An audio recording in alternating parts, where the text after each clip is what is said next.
In the last video, we went over Meroz and how this is connected to, in some way, to gerim, or non-Jews who are monotheists, know of one God, know the entire history of Israel, but didn't help out when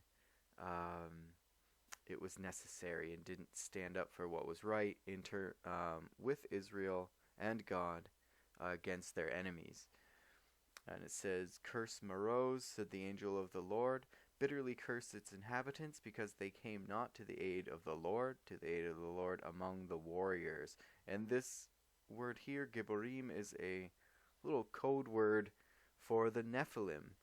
The fallen ones who, in its original use, were the Kenite people, who are represented in the very next verse. "Most blessed be women be Yael, wife of Heber the Kenite, most blessed of women who dwell in tents."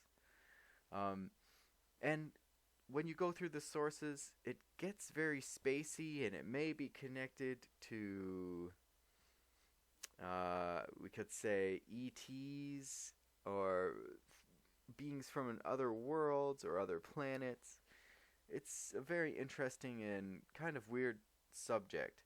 However, when I was looking around at things recently, I noticed something that could be significant and is certainly coincidental.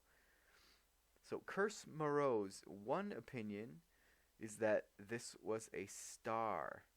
Okay, let's keep that in mind, that this could be a star, and apparently it's Sisera's protective star, and I haven't looked into which exact star this is, but here we have a precedent for Meroz being connected to the stars. According to others, this was a distinguished person, or persons I'm going to say, who was near the battlefield but failed to appear. I believe personally that this is talking about the kenites because of their connection to Israel throughout the entire Bible from the very beginning, actually. And then it says right below that, declares Adonai's emissary Barak. So I'll show you something at the end of this video that is connected to Barak and this whole business of this Meroz being a star, the name of a star. And we pointed out last time, Meroz has the same value as gerim, and gerim has the same value and is made of the same letters, even when you switch it over to Atbash, the Atbash cipher, which means just turning this Hebrew alphabet 180 degrees. And it's gerim is like a word I've never seen. I've never seen this phenomenon before, where it's made of the same letters and therefore has the same value. And of course, "you shall not wrong a stranger," which is gerim here, the stranger, "or oppress him, for you were strangers in the land of Egypt." We're talking about outsiders here. But these gerim, the connotation is there are other outsiders as well.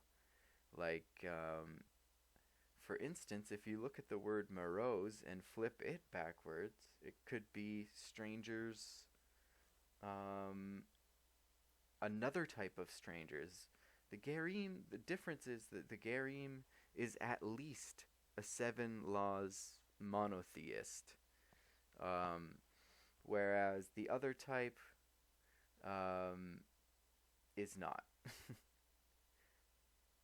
And again, "you shall not oppress a stranger." He's a certain type of non-Jew, or who used to be a non-Jew at the otherwise. "For you know the feelings of the stranger, having yourselves been strangers in the land of Egypt." Okay, so you can't oppress the outsider who takes on the 7 and monotheism. Again, curse Meroz. One opinion is this was a star, which is very interesting. You have Barak right below it, and he started this whole business. It's interesting to me because I was thinking about Sisera's name, so I decided to look up the star Sirius because I know from the past studies of mine before I got to the Torah, I knew that this star was significant to the like pagan world, I suppose. But then when you look at here's the like Greek form of it, Sirius. But then you look at the Hebrew word for this star, because it's the brightest star in the sky. It's simply Barak's name with an aleph in front of it. You can see here, Beit Resh Kof, and that's exactly how you spell Barak. So he's not. Meroz is not the only one with a star named after him in this whole story.